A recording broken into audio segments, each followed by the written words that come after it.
we got up before dawn just to bring you Top of the morning from beautiful downtown Boston.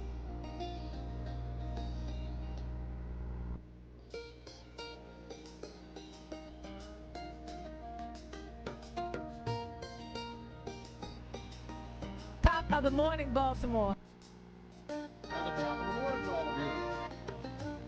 Top of the morning.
Welcome to the top of the morning to this special edition. I'm Lil Ree, And I'm Jerry Gutka and we are here today at the Walters Art Museum. with the Walters director, Gary Viken. Good morning, and thank you for having me on your show. You're welcome. You're welcome. Lil, you had a question about the current exhibit that they're previewing today. Yes, we have a wonderful exhibit going on today about the repetition in Impressionist art. And Gary, I was wondering if you could tell us a little bit about it. Well, Henry Walters' father, the one who started the collection, went to France in 1860, and he decided he wanted one of those and one of those and one of those, and they were already painted. So he says, I don't care, make me another one. So that's kind of the germ of the idea, but in fact you may know that Monet did his haystacks or grain stacks again and again, and the fronts of the cathedrals again and again. And this show has 11 different artists from France, beginning with David in the early 19th century and ending with Matisse in the second quarter of the 20th century. And of the 11, you probably have 8 pretty distinctively different reasons for returning to the same subject over. Some of them just wanted to get better at it. Some of them had another client for it. Some of them wanted to see the play of light on the same thing over time. Some of them just wanted to see what the subject could give out again and again. So, and we begin with our own Mona Lisa, which is itself worth the trip. Well, you've brought all these particular paintings and sculptures and different art forms here together at the Walters. How many places, where would people have to go to see all of this if they weren't all brought together here? About 24 different places around the world, from St. Petersburg to California. So we're doing everybody a big favor. Center and Charles Street is the place to come in the next 2 months. Now, how were these 76 pieces chosen? Our curator does that. They certainly they talk to people, but basically this is something that's led by our curatorial staff, and in this case, Ai Kong is her name, and she's our curator of 18th and 19th century paintings. And how long did it take logistically to get all this together for it Well, to I all think come here? you'd probably ask her, and she thought of the idea 5 years ago. It's probably 18 months or so since we've given it very specific financial and logistic expression. So it takes a long time. Is this a traveling tour that's going to lots of places, or Well, are you one of the few that... It just goes to one other place, and there's a good reason for that. The paintings are so precious that the lenders will not let them out of sight for any longer than 2 venues. So the second venue is in Phoenix. I'd hate to see your insurance bill. Well, actually, thanks to the city of Baltimore, much of it is self-insured. And we have the national indemnity, which the federal government, since the Nixon era, has helped museums like ours get over the insurance issue. And what are the dates and times of this exhibit for anyone out there that can come and see it? Well, it opens at the end of the first week in October, and just a few days from right now when we're being interviewed, and goes till after Christmas. And it's free, right? Well, the exhibition we have to charge a fee for simply because it's so expensive, but don't forget that the rest of the museum is absolutely free, so you get 55 centuries of art for free, and you get this exhibition for a small fee. Now, do you have a favorite piece in the exhibit? That's a good question. I like the room with the Delacroix in them because he did, I think we've got 5 different versions of the same subject.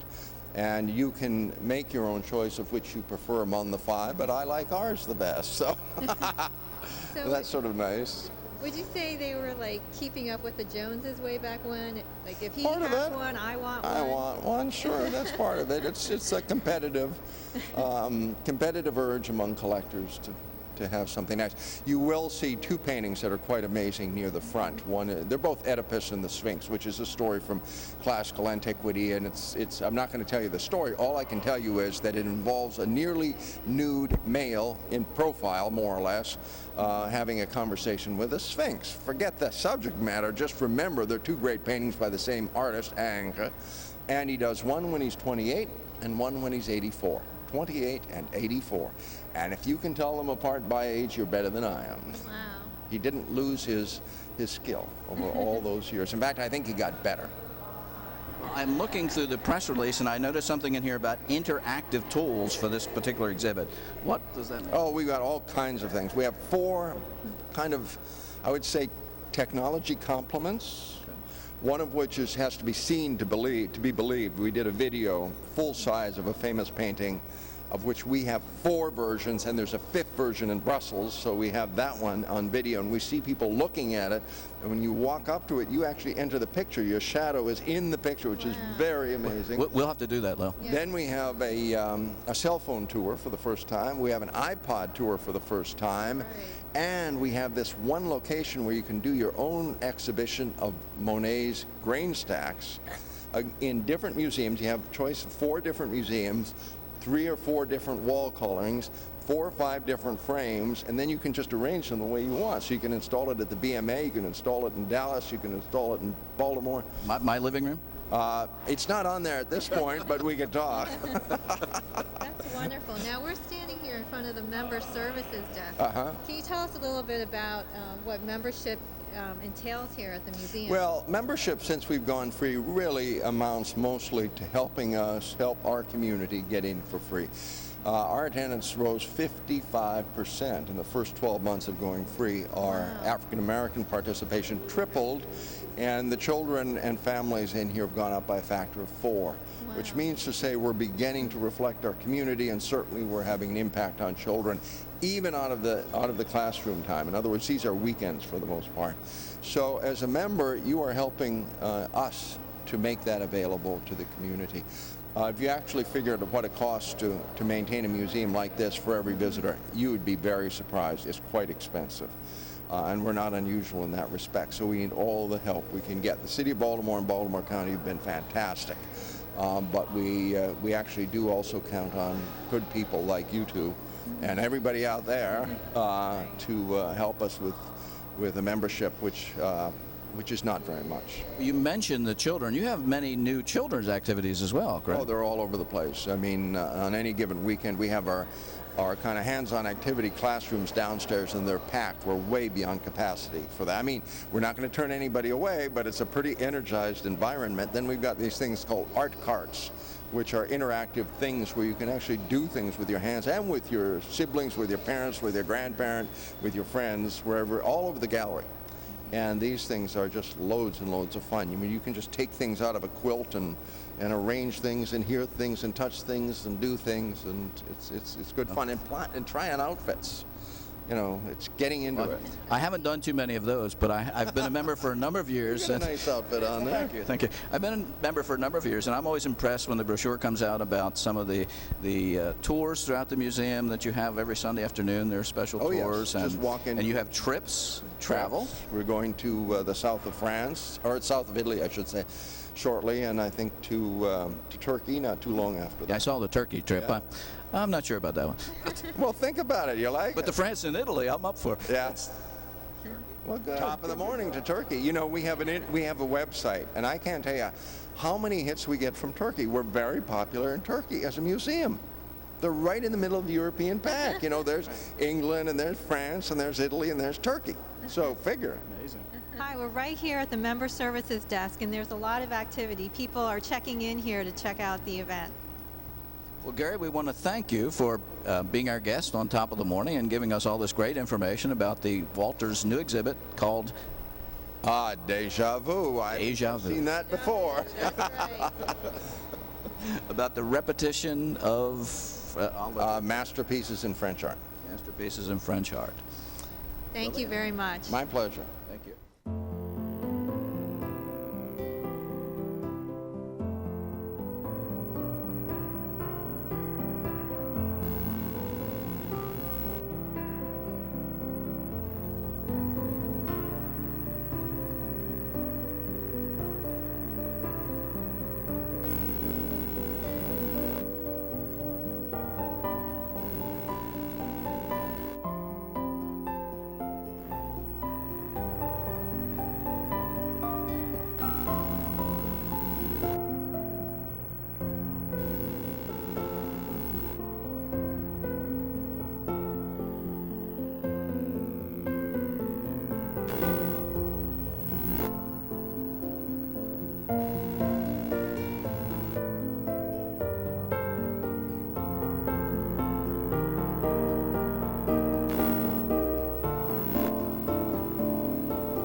Today. It's an exhibition that is wonderfully Walters in the best possible way, not only kind of historically because it digs deeply into a topic which I guess I was first acquainted with when I went to the Fog and I saw the Odalisque by Ingres, and I said, how can this be? She turned around.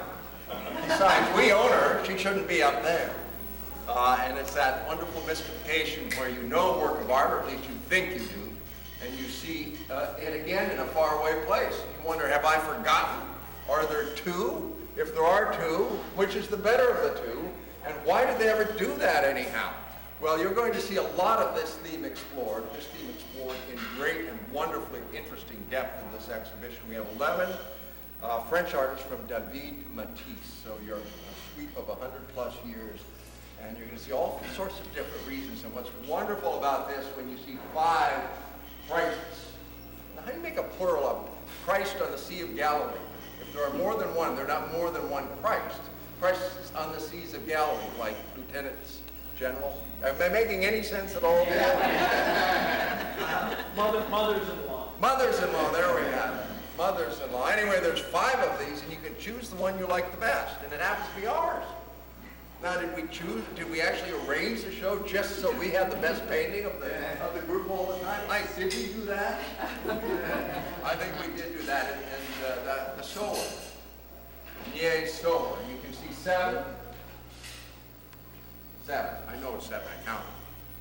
And I think we've got the best one again, but you'll be the judge of that. 7. Yes. Thank you. So the exhibition is wonderfully rich in that story. But it has a layer to it that is very much right now for the Walters. And that is there are 4 categories of technology enhancements. So we're going kind of full bore and very quickly into the 21st century. One of which you have to see to believe, because you enter another museum. You're there in real time at real scale. And it's just absolutely compelling. The other 3 are a little more conventional, but done still at a very, very inventive level. We have an iPod. We have iPods throughout the gallery, so people will talk to you about the works of art and help to enhance your experience of them. We also have a cell phone tour And I challenge you to figure out who the narrator is. It's not me. All kinds of different staff members at the Walters have a piece of it, and I'm very proud of that. And we have finally this section near the 5 Monets that we have where you can actually install these Monets in another museum. You pick your museum, and BMA and the Kimball are among the choices besides the Walters Grand Galleries upstairs. And you pick the frame on the painting, and you pick the wall color, and you align them. And if you do it all with aplomb and grace and pizzazz, I come up on the screen and pat you on the mental back when it's all over. So try it. I hope you'll like it. Anyway, we're very proud of that because we like to think we're a place that has the courage to experiment and the tenacity to learn. And so we're in the process of both experimenting, and as we do so, we'll learn. And also we celebrate collaboration because there's a whole lot of people that have a part to play in this project. Also, I have to say there are 2 other exhibitions in the upper regions of this museum which you will be given access to through the curators involved, who I'll introduce in about 1 second after we see Deja Vu. But first, for Deja Vu, and then I'm going to introduce these 2 guys that you're taking over. Fair enough? Icon is the curator. I think it's fair to say that many of you, perhaps all of you, know her already. We stood in this very space a year ago where she did another experiment, which was to add music to Courbet and the modern landscape, as well as lights that went up and down and flickered a bit, and wall colors that were quite unfamiliar to us at the museum. And I say that we learn from what we do. We actually hired a firm to do exit interviews, and we found out lots of things, but the core idea is Ike's intention, our intention with that project a year ago was to provide a more immersive experience. And from what our visitors told us, we succeeded. Some measures are a little kind of simpler. The time in the exhibition was about a factor of 3 what is normal per painting. So we knew that people were spending time and looking, and they remembered what they saw. So those 2 pieces, experimentation and learning, are part of our life, and collaboration, in that case, with composers at the Peabody. So Ike has been working on this project for 5 years. It had about 7 different titles in the course of 5 years. We also employed some people to help us with the title, and we learned a lot about what those things mean and don't mean, for instance. But I've said more than enough. Before I say that, Ike, C.D. Dickerson has a show up on the 4th floor, and you can see another version of Leonardo up there, and you can see what Henry Walters thought was a Raphael up there. He made mistakes from time to time, not often. And then Rob Mintz, who's our new or fairly recent curator of the Arts of Asia, has a show in what we normally call the Manuscript Gallery on the 3rd floor, where you can see, for example, the Madonna and Child as he or she exists in Egypt, as he or she exists in the Middle Ages and in the Arts of Asia. So these guys are going to be available in about an hour. I think that's true. Great. So now, podium, not there, is yours. The invisible podium. Thank you, Gary, for that very generous introduction. I think you left me very little to say. But I'll try and come up with a few things. I'd just like to articulate the names of our collaborators because, as Gary mentioned, this project, which, believe me, has been very time-consuming, involved a lot of collaboration. And one thing I'm very proud of is the Mehab video, which you'll see pretty much as soon as you enter the galleries. And I want to acknowledge John Dean, who's standing over here, and his assistant, Penny Forrester, who's hiding somewhere. And I also wanted to mention that for the Monet Virtual Gallery, which you'll find a little bit further on in the installation, that is the product of the Johns Hopkins Digital Media Center, which is directed by Joan Friedman, and she's somewhere here with her wonderful staff. And do you want to introduce yours? One of my students, Stephen Flores, and Christy, our tech support person. So it was actually the product of her staff, permanent staff, and students. And the other person I'd like to mention is David Golan, who is the author of what we like to call the Mona Lisa video, and that's something you'll see in the introductory gallery.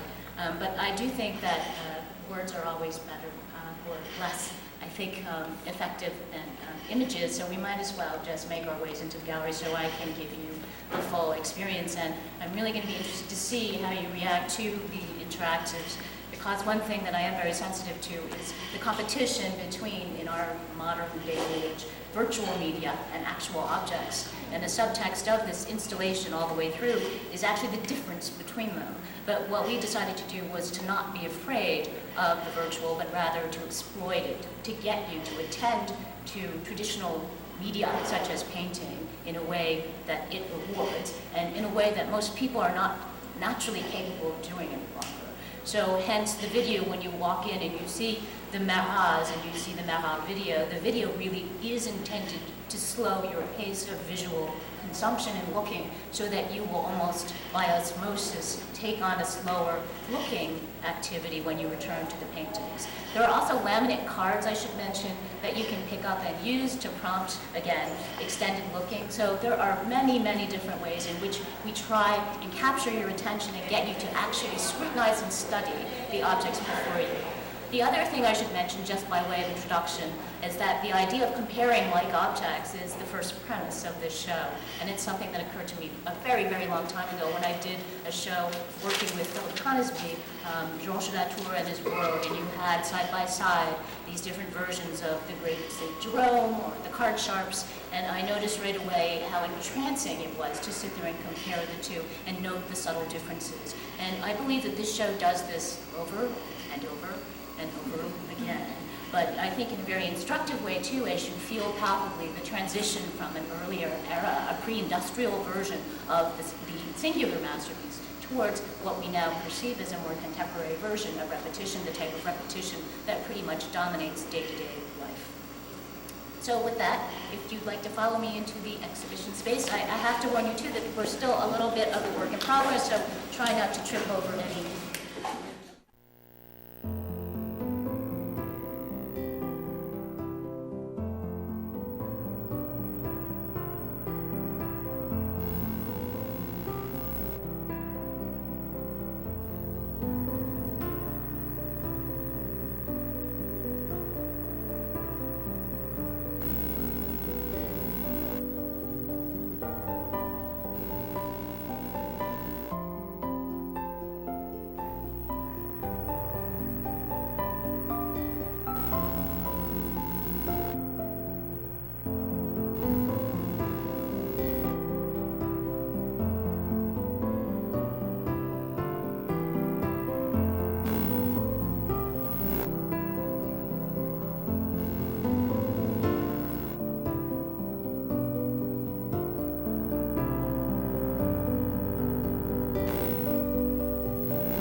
References, including everything from holiday greeting cards to The Simpsons. So I just thought this was a really fun way of getting the idea across, and it would instantly translate what I think could be perceived as a relatively complex theme. And it is, admittedly, a very complex theme, but I'm still confident that we're able to actually get people to understand the very fundamental transition that takes place in modernity when it comes to the role of repetition. Now, this will have a disclaimer underneath it which says, this is not the Mona Lisa. So, of course, that's a reference to Matisse, famous because this is not a pipe. But I do think you'll see right away, if you look at her a little bit too closely, it's rather obvious that it's not the Mona Lisa. She's not that good. But David, go on. I hope you'll be here on Friday for the opening. Wonderful young man who produced this thing. He did an excellent job, and it's so much fun to watch. I'm just afraid people will get a little bit too mesmerized by it. We did provide image credit so that you can figure out what is what. So with that, I wish you were a smaller group so you could get the full effect, because our exhibition designer, Laura Yoder, and I agonized over sightlines, as we always do, but I think in this show in particular, there's a wonderful pull. We use red, as I think that it is unprecedented, and sometimes I wondered why I was insane enough to want to do this, but having tried to borrow the painting, it's a very difficult institution when it comes to loans. I sort of knew they would say no. I went several times and spoke to them. I think in the end they gave permission for me to film because they felt a little bit guilty about not being able to lend the painting, and in fact, Michel Draguet, the new director of the museum in Brussels, was terribly interested, and I hope he comes to see what we produced. But John Dean and I actually went to Brussels in May of this year and literally filmed people looking at this iconic masterpiece of the neoclassical painter David's. And it is singular. Really, it is inimitable. And what very few people realize, however, is that there are very, very accomplished student copies in other institutions. So this was something that I wanted to make very, very clear, and dramatically so, by reuniting the progeny of the great original. So what the video does is, through these two different perspectives, one from the point of view of people obviously looking at the painting, the other from the point of view of the painting looking at people looking at it. It gives you a sort of complete sense of the independent, autonomous existence of this painting with life that parades before it every day. And what's so fascinating is actually to look at what people do in front of the painting, the bodily response to it. And you'll see in this video people repeatedly sort of tilting their heads to read the letter by Charles Corday, the assassin, tilting their heads the other way to try and understand that beneficent expression on the dying Marat's face. So it's a very compelling testimony to the power of the prime version, but what I hope will happen too is that you use the video not only to slow the way in which you look, but to actually start to compare it to its progeny, and it's really a fascinating exercise. We have two versions which are of superior quality. One is from Versailles and one is from the Louvre, and they're hanging over here. And it's so interesting to see what happens when it comes to what we always call quality in our business. Here you feel it instantly, because you have two other copies on the other wall at a slightly reduced dimension, and I think you should feel immediately the difference between them in quality. And also the way in which there are slight adjustments that, for example, in the Versailles picture, which you have to the far wall with the black frame, that painting, which may well be by his gifted pupil, François Gérard, he has changed the format. So if you look at the prime version in Brussels, it actually has a more rectangular format, whereas the version from Versailles has a square format, which actually does change the overall atmospheric depth of the painting. So there are subtleties like that that this installation allows you to enjoy, and actually this is the first time that the progeny, as I call them, the children of the prime version, have been brought together in one exhibition. So this is my nod to the great tradition, to the past, to what is about to unfold very quickly as we move generationally into this section on ag. Hope everybody's enjoying the exhibit. Forgive all the background noise because this is a very busy area. And please stay tuned. We'll be right back. Thank you.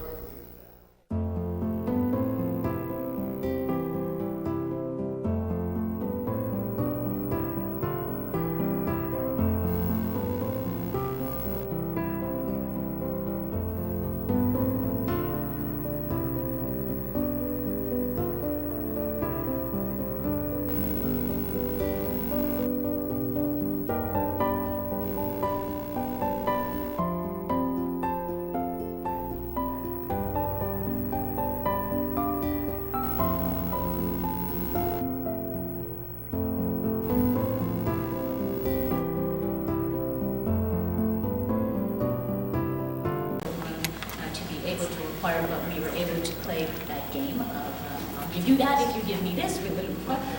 They did their own big Anglo show just recently, and we went to them. So we were able to unite them, these two very different versions of the same subject, by the master Anglo. And Anglo, as you know, was a little obsessive and would never let go of subject matter that interested him. And our painting is so interestingly distinct from this early youthful work, in that it represents a completely different moment in the narrative. If you look very closely at our painting and you look at the Sphinx, you'll see that her expression is one of horror. She stands with mouth agape. She looks out at you with horror because he's just solved the riddle that will lead to demise. And you see here, they're at that moment beforehand, engaged in conversation, and he's speculating, he's thinking about the riddle, trying to come up with the right answer. She still thinks she's got it. So you see, poignantly at the end of his life, Anglo almost has this sort of revised, redefined notion based on probably his own sense of his mortality, recasting his interpretation of this wonderfully moving subject matter. So we have that, and then if you turn around this as well. Now, you're standing as you turn around, the generational quality here, all of these people are in a way these successors of David and that tradition, which accounts for this sort of family resemblance in terms of the way in which line functions to define and denote the classicizing past. But our hemicycle, which was in its time considered the greatest work of art ever, really. I mean, it was really considered a very famous work of art, almost as iconic as the Mona Lisa is today. It's something that we treasure, and it was my ambition to try and get people to understand more particularly the way that even academic artists used all the new technology to diffuse their work. So you have repeatability through reproductive technology that didn't exist before, including lithography of this type, and then eventually photography. He is one of the first artists to be documented through photogravures in what is now a conventional catalogue raisonné. So the way in which canny artists like Deja would work with dealers, with goupil, to be able to diffuse their work worldwide and to make a demand, to generate demand, is something that I wanted to get at because it's something that conjoins both academic and avant-garde artists during the 19th century and on, beyond. So to give you a sense, though, of the transitions in scale, we included this very large blow-up of a preparatory sketch for transfer for the actual mural that you will find at the École des Beaux-Arts in Paris, which was the original commission for the hemicycle, and which you will still find in place.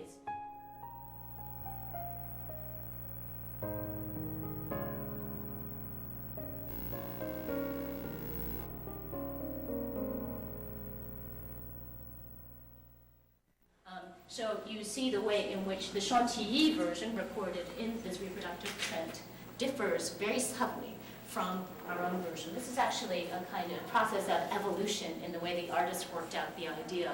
So one of the complaints when this was first exhibited to the public was that you couldn't tell when you look at these two figures who the duelist was, because the figure of the Indian is turned in conversation with this Harlequin figure. So there was some confusion as to the narrative. And so in this version, which was also done on commission, you can see in infrared photography, and maybe even in raking light, you can see that he has actually turned the head of the Indian. It used to be facing in that direction, and now it's facing in this direction. And wonderfully, by the time you get to this version, which is done afterwards, the composition is completely resolved, and now the Indian has his head facing in this direction. But you see how the narrative becomes clearer in that slight repositioning. So you have the artist actually responding directly to criticism and improving on his recipe as he produces several other versions. So Jérôme, and again, all the unfolding of this family then leads you into a completely different arena, which is Barbizon school painting. And I hope you feel palpably the difference in the way these things look, in the degree of finish, and the sketchiness. And so this is really very much like a little mini version of the Musée d'Orsay itself, where you can experience academic French painting and avant-garde painting at the same time. Perfect, perfect teaching vehicle. I keep on telling everyone you know, if anyone you know is teaching the 19th century, this is where you got to be. You might think that an artist who's known for his gestural brushwork, whose expressive temperament is supposedly attached to the way in which he applies pigment to canvas, the way that he wields color in his homage frequently to the great artists of the past, to Veronese, to Rubens, that he might not resort to repetition. Every seemingly spontaneous gesture can't be repeated, right? Well, he's just like anybody else. He's got a really big studio. He's a very popular guy. This is one of his most popular subject matters, Christ on the Sea of Galilee. And he does this over and over and over and over and over. I'm only showing you 6 in the end. The one from the Metropolitan is coming a little bit later. It'll go right over there. But he did actually more than 15 versions, and some of them with studio help. So in this gallery, we play a little game with you. This label will be different by this Friday. But I actually want you to be able to try and find the one that's been demoted to a student copy. So if you look, there are some laminate cards that are in the corner over there, and it prompts you through a series of photographic details to try and differentiate, to look very carefully and see the subtle differences between all of these different versions. So you know, of course, the import of this particular tale. You know, his disciples are freaking out because it's a storm and they think they're going to die and the boat is lurching. And of course, you see Christ who's asleep calmly with his golden halo, signifying that he's clearly confident that all will be well. So it's a metaphor, it's a parable of Christian belief and the power of Christian belief. But if you study each and every one of these, it's delightful. It's really just like a director who keeps on rearranging his players on the stage to see what will work the best. So he's got this limited cast of characters, but each one of them is doing something slightly different in every different version. One of the really fascinating things when we installed last week was the way in which repetition visually works in this installation to affect you physically. So one thing that happened as soon as we hung all of these is that we started to feel sea legs. Because, it's really it's fun that way. But painting is a very bodily art. It addresses the body, especially at this particular point in the tradition. It's still all about the body. And really the way in which you respond bodily to what you see is something that I think this installation really plays up. So moving right along, because I know you don't want. So from the neoclassical to the romantic to the Barbizon, all in 15 minutes. So that was pretty good. But we are really, really thrilled to be able to show you this selection, including the wonderful masterpiece from Museum of Fine Arts in Boston. This is the most, I think, recognizable version of this very powerful subject matter, which when he painted it was taken alternately as a celebration of condemnation of the French government for misunderstanding the power of the peasantry, et cetera, et cetera. It does have an almost Soviet feel to it, but the strength of that striding figure is something that he came to very gradually. So here we have an instance where we can show you the artist working out a subject from its very earliest inception, and this painting is from Cardiff. And you can see it has a completely different format. It's actually quite slender. It's a little Japanesey. It probably is in some way inspired by Japanese ukiyo-e prints. You can find in Hiroshige figures that very much look like this one. And you see how that massive lurching cloud of black crows, that ominous note that it's very, very interestingly different from these other versions. And here we have, for the first time, exhibited side by side a little known version at the Carnegie in Pittsburgh. And it's always been curious to specialists as to what exactly this is, because you look at these two paintings, and of course very resembling, but look at the surface, it's so much more thinly painted, and our specialist, Simon Kelly, has concluded that it probably was a studio copy directed by the master, probably in response to his gallerist's demands. And this, again, is one of the shared components for all of our artists. They do have a market, they do have gallerists, gallery owners who are trying to encourage them to try and meet market demand, and so repeatability is a part of everyday practice and life. But that doesn't stop this artist, Millet, from treating over and over again in this beautiful pastel medium the subject with a completely different sense of time of day, a completely different sense of delicacy in each variation. And of course ours, which is the best, is centered in the middle of that wall. But to give you a sense of that multimedia approach to a subject and the subtle ways in which he plays with this idea. So that heroic, monumental figure now translated into a much more delicate format with that beautiful landscape and that variation in atmosphere that seems to anticipate Impressionism. One of his most popular subjects again during his lifetime, and we're thrilled to be able to reunite our later version with the prime version from the Musée des Augustins, Toulouse. So, again, I can't tell you how rewarding it is for me to see all these things come together, because there was a lot of labor that went into getting the loans. And the museum in Toulouse, my colleagues there were very supportive from the very beginning, and they actually had this painting cleaned, which was very kind of them because it's luminous now. It was a little bit disfigured by varnish before, and now it's just radiating its depth and its complete absorption of you into its loveliness. And then you see how different our version is actually, which you might even consider a variant and not a reduced replica. These are all funny terms that they used in the 19th century that art historians throw around: copy, replica, variation. These are things that we address in the intro panel as well. But what's very curious again is this little known version, which is very close, in fact, in all of its particulars, to the version in Toulouse is from a private collection in St. Louis. These have never been exhibited together before.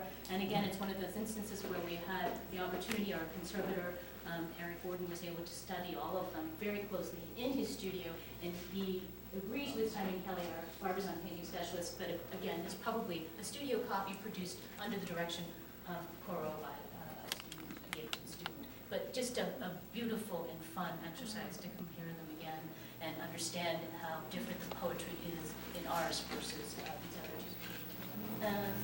This is obviously where we find the Monet Virtual Gallery, and this is one of the very exciting, innovative parts of this installation. I don't think anybody else has ever done this before. When I approached Joan Friedman, she was very enthusiastic about harnessing her staff's talents to produce this thing. And you know what I'm after here is, you know, that pipe dream, referring to pipes again. Ceci n'est pas une pipe, but well, one pipe dream for all curators is to reunite all of the grain stacks. Right? 1891, 15 grain stacks. Let's get them together. You know how hard that is? You know how hard it was for me to get 3. Monet is one of the hottest artists still, much to my chagrin. Sometimes the public cannot get enough of Monet. So what I'm doing here is not just gratuitously giving you Monet, but also giving you that sense of the incredible flexibility of the recipe of painting in series, right? So now we're in a totally different mindset as opposed to those wonderful variations that Delacroix was producing. Here we are in the mindset of the Impressionist series, where there is no beginning, middle, or end. In other words, it doesn't make any sense to go up to a Monet grain stack and say, which one are you, 1 or 8? Right? The sequence is really not the point. The fact that it can be done over and over again with equally satisfying results is the genius of his recipe. But it's also the genius of his recipe that once it was exhibited in 1891, that series was dispersed. So we will never have that lovely, sublime moment of seeing them all together, except virtually.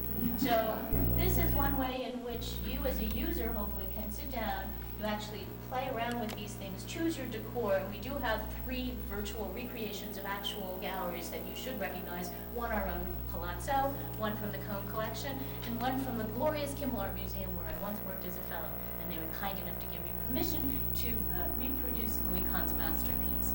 But it just shows you how different the paintings look in different decors. It gives you the option of picking different frames, and you can actually sequence them as you will. You become the curator. You get to make that wonderful decision. I like this one best, I'm putting it in the middle. I don't really like this one over here. I'd rather have the snow scenes all together. See? But you have to try it to get the full effect. And believe me, once you start playing with it, it's really hard to stop playing with it. So we're hoping that it will be very popular. We did allow for the flat screen to show other users who are waiting other people's products, so it's a little bit more social. Again, what we're trying to do is avoid people just shuffling around with the audio tour, not talking to each other. This is meant to be a fun thing where you can sit together, where you can see other people's results and figure out whether or not you did a better job than somebody else.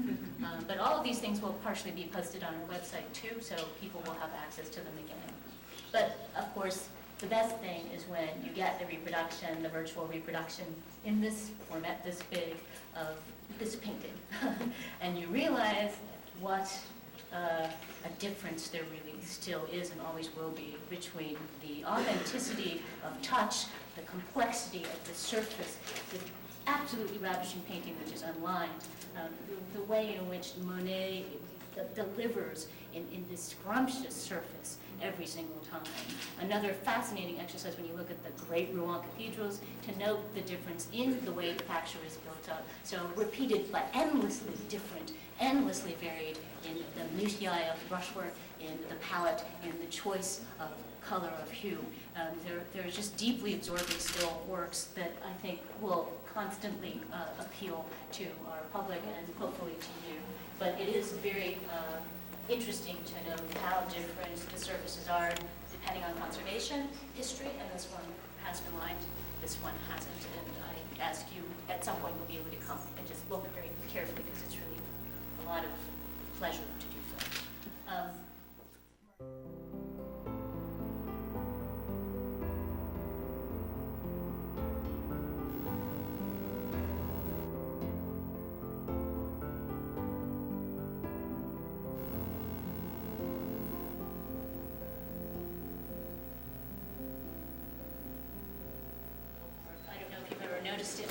exhibition at the University Art Museum. It's part of the permanent collection.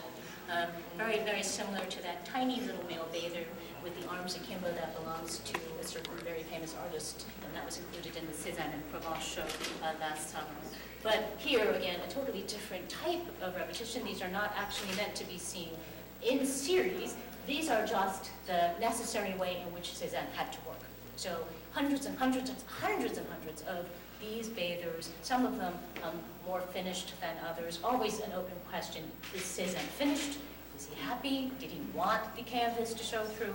Or was it a throwaway? And in the compulsion of modern contemporary commercial galleries, every single scrap of paper that he ever produced has been preserved. So I've got out here just a copy of John Riewald's still classic Catalogue Raisonné to make that point. So you get a sense of how modern compulsion to preserve, to document visually through photography the output of an artist over his entire lifetime alters the way that we perceive the object, the way that we understand the object, because there's a certain sense of false sequencing that occurs because of the Catalogue Raisonné, which is something that I wanted also to bring in. And then you have two-color lithographs.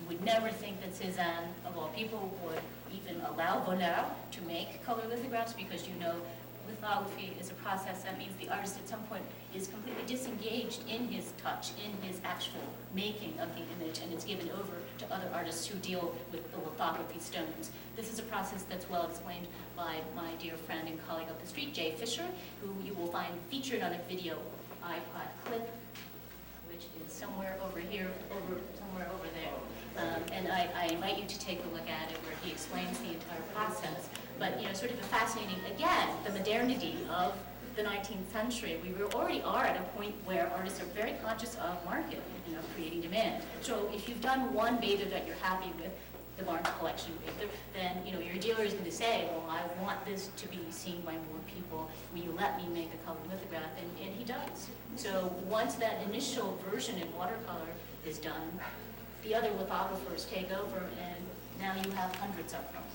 So a very interesting part of the whole story, the narrative of modernity. As you can see, I'm standing in front of the wall that declares Deja Vu, which is the new exhibit about to open at the Walters Art Gallery. And you'll notice that Lil is not with me. She's still back in the exhibit, going through the tour and enjoying it very much, I'm sure. You should all come down to the Walters Gallery and watch Deja Vu. As time went on. Mm-hmm. So, and this is finally, I think, the two most eccentric versions of repetition in the show, which features, as you've just seen, 11 artists. Deja, and again, we're making good use of our own beautiful painting over here, before the race, and then reunited side by side, beautiful comparison with the version from the Clark in Williamstown. And, you know, very subtle variations. Again, the way that you take this recipe, repeat it, and yet still produce a completely different effect in terms of touch. If you look at the opacity of the paint on this side, and look how thinly painted it is over here, the way in which he uses the wood grain to guide the composition, very, again, Japanesey in a sense. And then wanting to show his very multimedia approach to making, right? So repetition is at the heart of his approach, where every single aspect of a given subject matter becomes a series of investigative works that produces a whole slew of other objects in their own right. So he used these originally wax sculptures to guide his own visual understanding of the way the horse's body looks in space as it's turning. And I've done this so that you can deliberately see the way that Muybridge prints, you know, stop action photography and all of that, played into his literalization in three-dimensional form of the way that the horse looks, mirroring, for example, and the way that as you turn around the object, you get different silhouettes, which he then retranslates and repurposes in two-dimensional media such as pastel, oil, and drawings. So that, in its own right, a section of repetition and the repetitiveness that is the creative process of a Degas. Here, I'm so proud of this because you never get to see this. This is 11 stakes of 21 in total etching.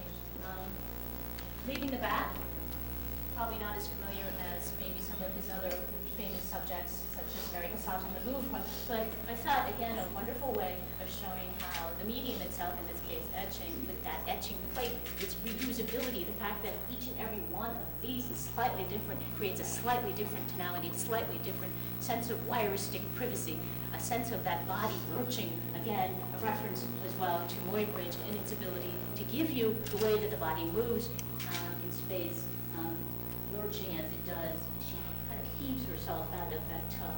But every single one of these different, and in fact, I was a little sorry because my interactive for this section didn't come in yet, but it will this afternoon. And this is really something that you'll laugh at me, but I had this fantasy of resurrecting the old magic slate.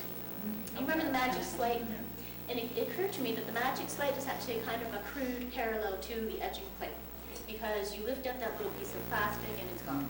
So what I did was I had it customized. This company in New York probably thinks I'm really, really nuts, but I actually had them make a template of the basic schematic composition of this etching, so that your magic slate comes equipped with that little template, and then you sit in front of one of these and you copy. And as you copy, you become aware of every little decision that he made, every little departure that he makes from the previous version, so you can recreate his own process. And then when you're done, you lift up the little plastic and it vanishes and you can start all over again. So anyway, I'm sorry that didn't arrive in time, but you can come back and play with it whenever you want. And then finally, Matisse, you can't leave out Matisse, and I thought a great coda to the exhibition.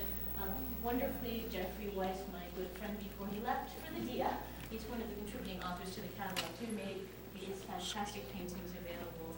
And words sort of fail you at a certain point. But here, the reason that we have them exhibited with these photographs is to actually duplicate the way that Matisse himself exhibited these paintings during his own lifetime. So starting in about 1940, 1945, he got into this weird habit of actually photographing at the end of every workday that canvas to preserve a record of its genesis.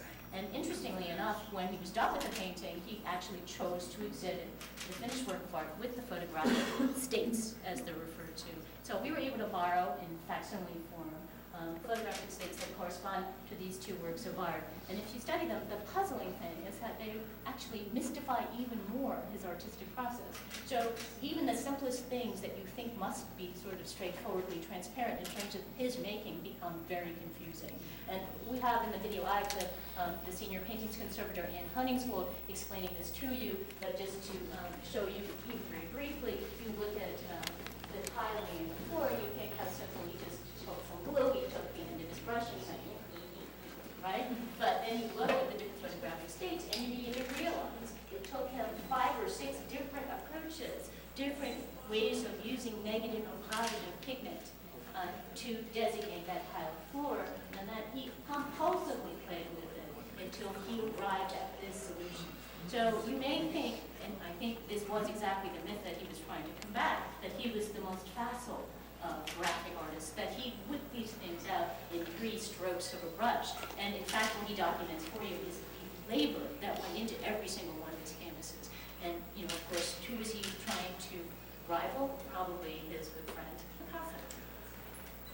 So you walk out the door and you end with these photographs, again, these intact states, photographic states of a work of art that he actually destroyed. And I just thought it was a lovely way of alluding to all those works of art that no longer exist except in photographic form. So that interplay again between virtual reproduction and actual object, the authenticity of the actual object, but a more complex story, which is that the virtual does not destroy necessarily or undermine necessarily the authority of the original work of art. Sometimes it reinforces it.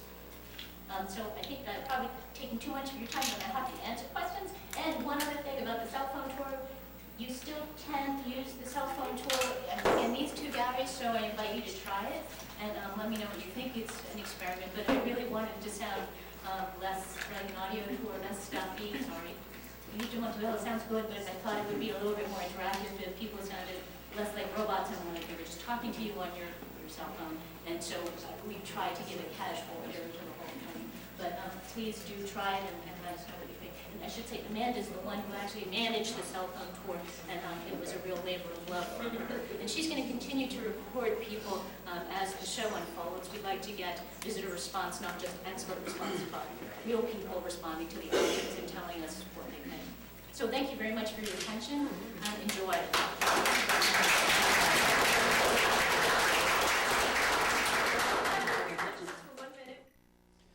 Hello again, everybody. This is Jerry Gatka, and we're here at the Walters Museum.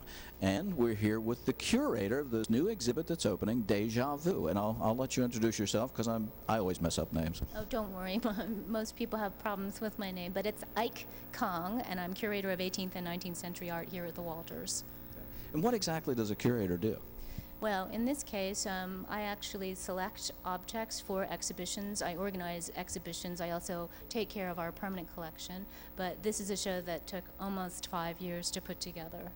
And this one specifically is interactive and lots of new technology. And why don't you explain a little bit about that? Well, yeah, nowadays curators don't just write didactic wall text, don't just select Like this. objects. They, in fact, worry a great deal about their visitors, and one thing that we were determined to do was try and engage as many visitors at different learning levels as possible. So we've actually had collaborators produce multimedia interactives, including what we call the Monet Virtual Gallery, where you can manipulate 13 of the 15 original grain stacks by Monet, including the Marat video, which gives you a virtual life-size projection of the prime version of the death of Marat in Brussels. So many different ways in which to learn. And we've just been through a mini tour of that, and Lil is still back there trying to absorb all of the various types of art pieces and the interactive tools that you've put in back there. Very, very nice, very interesting. Thank you very much. Thank you.